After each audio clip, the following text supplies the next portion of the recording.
average incomes were getting some help. Now, the government has put in an alternative scheme that is run by schools.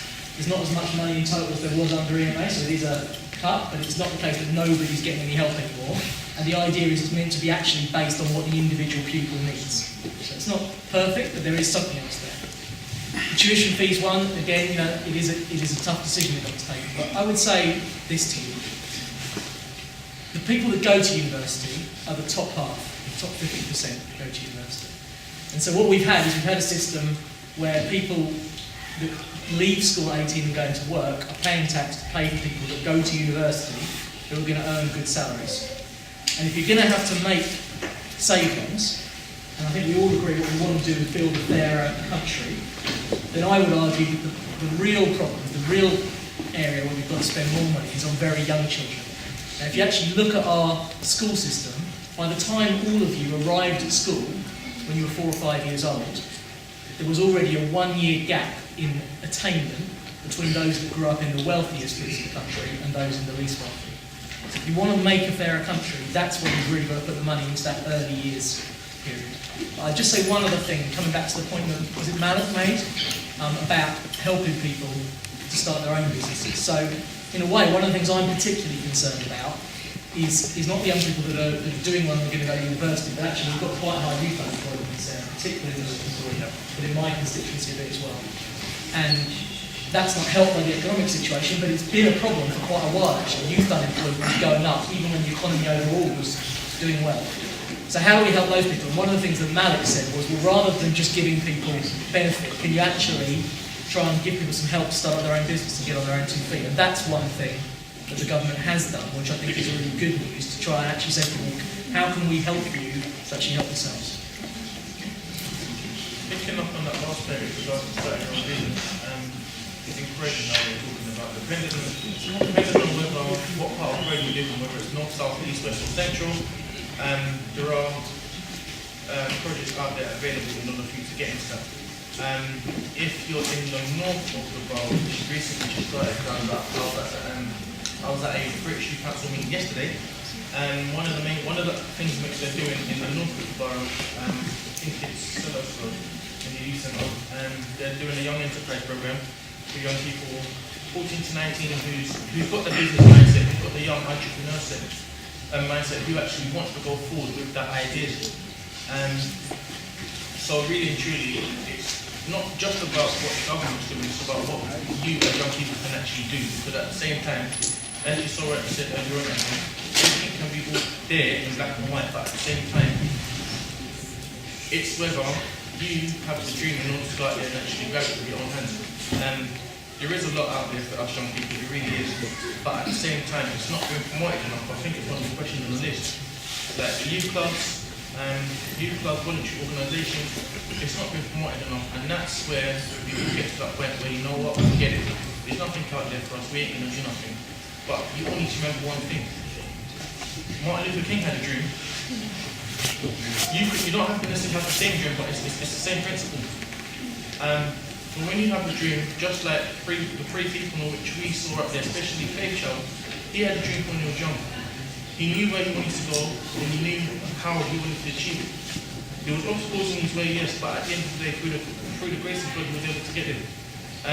Everyone has different experiences in terms of growing up, etc. People, as you saw, like you said, come from more worse off background than others, but at the same time, it's where you go and how you get there that truly defines you as an individual. So what I'm trying to say to you is, don't let anybody judge you purely because of the colour of your skin, where you come from, the background that you're coming from. At the end of the day, set your mindset to where you want to go and how you want to get there, and I'm sure you'll be able to do it. So there is quite a lot out there. Just make sure, just really and truly, if you want to know how to get there, just ask about it.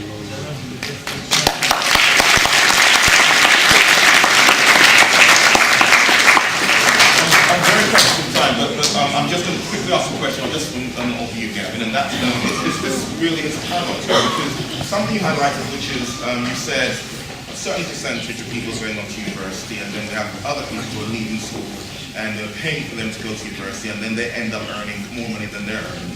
But now we're in a situation where a lot of these people who come from a poor background, who could have opportunities to go to universities and then start to earn higher incomes, now are not going to have these opportunities because of the school fee situation. So it's a really difficult situation where, I mean, what are your thoughts? Okay, well, the first thing I'd say, I've got 3 young boys, they're going to have to pay this tuition. So I voted for this with a heavy heart, and I was very conscious of the point you were making, and particularly the danger of putting on the rest of the back.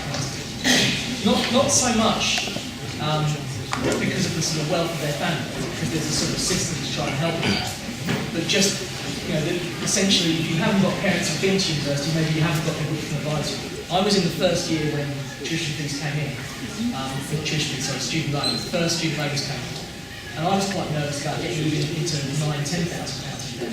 But I had a dad who sort of said to me, listen, you'll pay that off very quickly and you'll get a good job after don't let it go down. Not everyone's got someone who can give them that advice. I would say to you 2 things.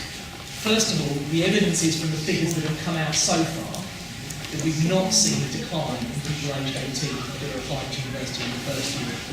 And in particular, we've not seen a decline in people from less well-off backgrounds. If that happened, the government would have to look at it again. Because it would be a terrible thing for a country if the effect of this policy would be to narrow down our education to just people. I agree with Steve. If that's what happened, that would be a terrible thing. The second thing is, I would really advise all of you to look at the system and how it works in detail. Because you only pay back these loans if you get a well-paid job. And actually, for people that only just begin to pay back, if you get a job, say, paying in the low 20,000s, you're better off under this system than the previous system. So they have tried, although the amount of debt we're carrying, as Steve said, is significantly higher, the actual repayment system is much more progressive. You have to earn a higher amount of money before you start repaying them. So they have, within the constraints, I'm not trying to pretend it's a great thing we should celebrate, but within the constraints of taking a different decision, they have tried to provide some protection. Right, thank you very much. This question, with a lack of social/community centres around Croydon, where can young people tomorrow go weekends? Evenings and weekends depends on what day of the week it is. But evenings and weekends are obviously prime time in the mornings. Monday to Thursday generally, depending on what school you in, depending on what school, sixth form, whatever it is you may go to, you're obviously expected to go to school, whatever you need to do, then either stay on extra tuition or whatever it is, and then obviously go home. For the young people such as myself and people that are in sixth form, there's nothing out there about it. And there are youth clubs and voluntary organisations and everything else like that about friends, but it's not being promoted enough. And as a young person myself, I have to say that I do become frustrated because at the end of the day, we also need to live life. And at the same time, weekends in particular now is one of the busiest times generally when young people either go out, have fun, drink or whatever. Well, yeah, to some.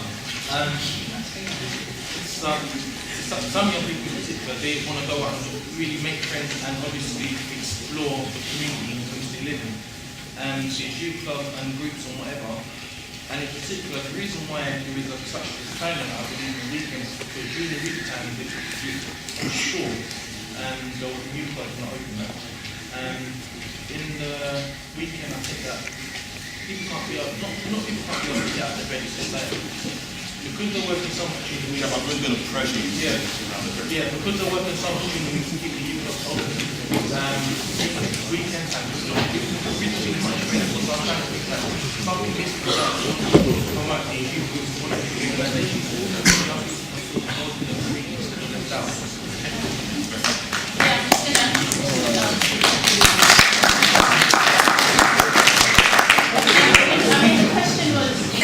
where are they meant to go? There's such a, there's a lack. Well, I'm not going to sugarcoat it. I love young people, but when I was young, I was really boring, so I can't really say much in terms of that. But what I can say is, you can always plan things with your friends. Like, Well, for the girls, if there's nowhere to go to a spa on a weekend. Go relax. Go bowling. Go cinema. You know, there's other things that you could really do. You don't necessarily need like youth centres. You and your friends can just plan something nice and simple just to do. Obviously, if you're in year 11 right now, I'm not really expecting you to be going out every weekend because you're supposed to be, you know, revising for your GCSEs and stuff. But there are so many things that you can do as a young person for you to have fun. You can't always be relying on, you know, like youth centres, and because I feel like when the youth centres and stuff are there, a lot of people sort of take advantage of it. That's where a lot of people form, you know, groups of gangs. I used to go to a youth club, I think 8 years ago, and you know, a lot of the people around that area used to come there, a lot of guys, and make trouble. So if you want to, you know, sort of go out and have fun, plan something simple with your friends. Like, I think my little sister does that with her friends. One Saturday they'll go to the cinema, one Saturday it's someone's birthday, they'll go here. Obviously, keep within your means, because when you get older, you're going to be bored anyway. I'm not going to lie to you. You might want to go to Right. Sorry, I apologize. Let's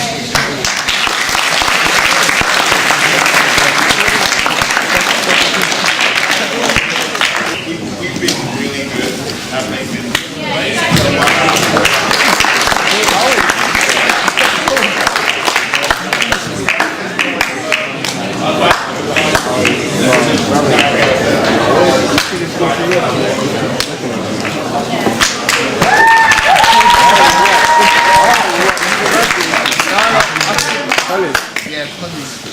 This session will be very recognizing 5 young people that contributed to the planning of this event.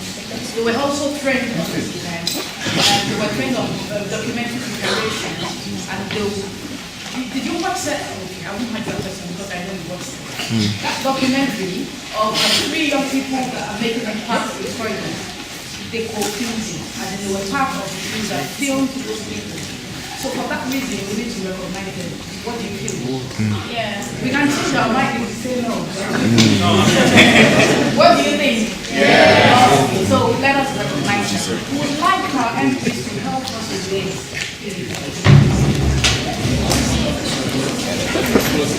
One down.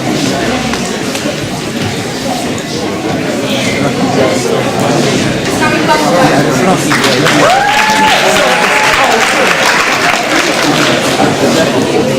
The first classic. This is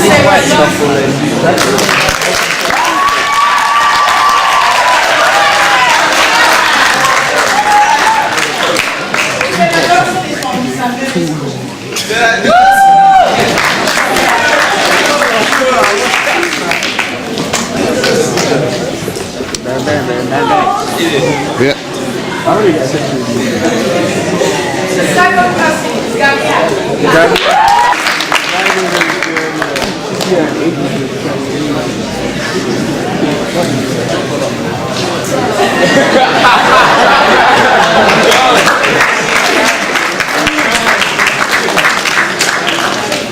the third classic is Rachel Abeti.